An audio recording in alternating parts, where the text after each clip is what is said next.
Have you ever wondered why the dumbest guys in the room always get the hottest girls?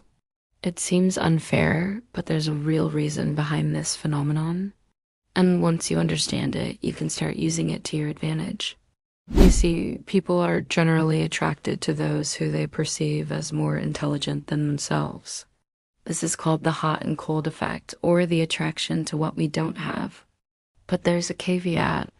While people like to date people who are smarter than them, they don't like being made to feel stupid. So if you make someone feel stupid, even if you're smarter than them, they will not be attracted to you. So how do some men avoid this pitfall while still coming off as intelligent? The answer lies in the way they ask questions. And that's exactly what we're going to talk about today. More specifically, we'll cover 3 simple questions stupid men ask that instantly turn women on. Question No. 1, how did you get so beautiful? A lot of men think that women want to hear compliments all the time. They think that if they praise a woman enough, she automatically wants to sleep with them. But here's the thing, most men are not interesting. They don't have any unique perspective. And when they compliment a woman, they usually just tell her that she's beautiful without actually explaining why.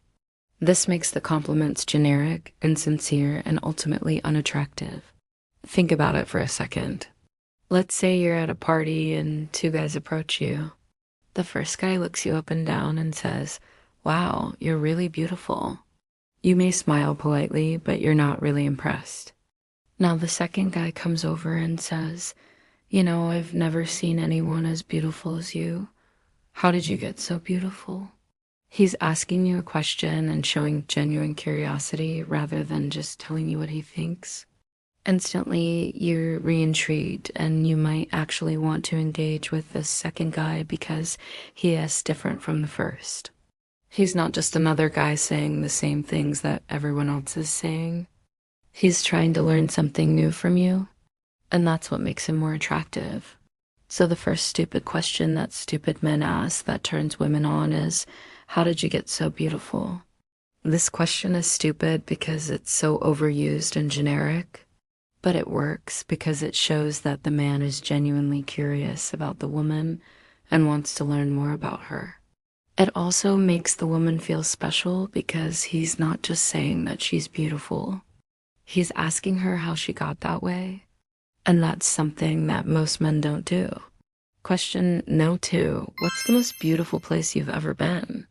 Most men think that women love to talk about their feelings.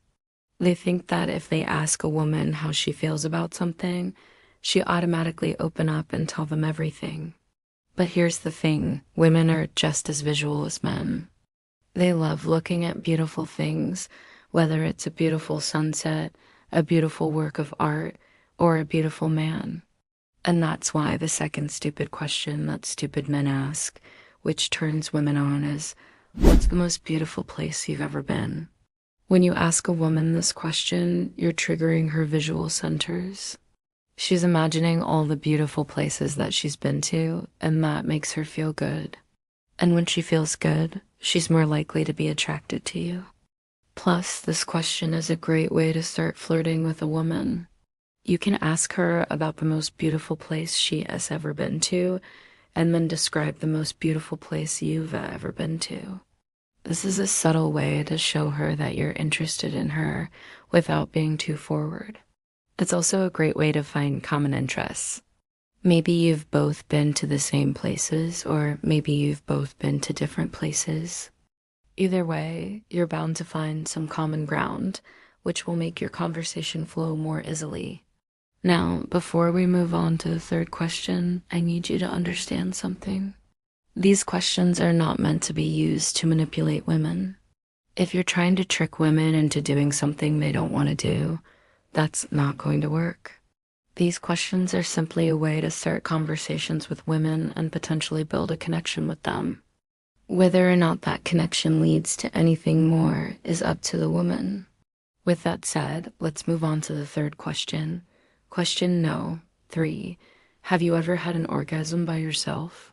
Now, I know what you're thinking. That's a really inappropriate question. How could anyone find that attractive? Well, believe it or not, there are a lot of women out there who are very turned on by confident men who aren't afraid to talk about sex. In fact, a recent study found that nearly half of all women have never had an orgasm during sex.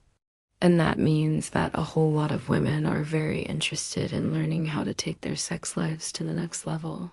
So when you ask a woman if she's ever had an orgasm by herself, you're opening up the door to a very intimate conversation. If she's comfortable with you, she may be willing to share some very personal details about her sex life. And that's a huge sign of trust and intimacy. But there are two important caveats here. First, you need to be careful with your tone.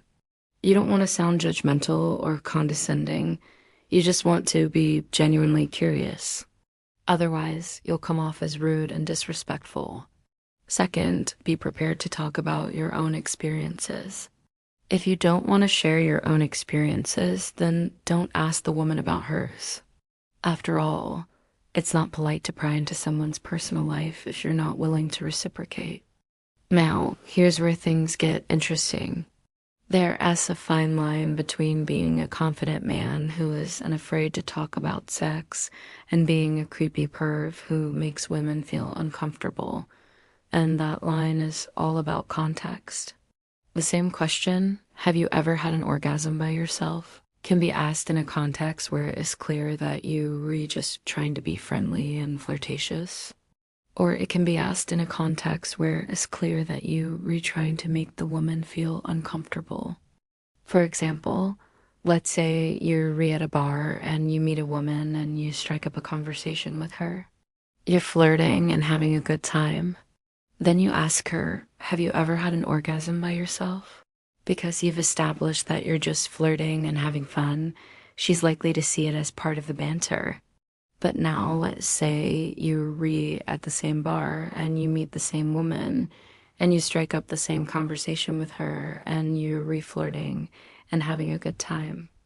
Then you ask her, have you ever had an orgasm by yourself? But this time, you're re-sitting really close to her and you re-staring directly into her eyes when you ask the question. Suddenly, the question doesn't seem so innocent anymore, does it? It seems creepy and uncomfortable. The point is that context matters. You can ask all these questions that other men are afraid to ask, but if you ask them in a way that makes the woman feel uncomfortable, you're not going to turn her on. You're going to turn her off.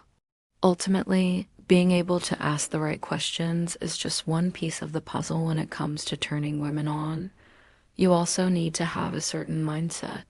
In a recent video, I talked about the one mindset that all men need to adopt if they want to become irresistible to women. If you want to learn what this mindset is, I suggest you watch that video next.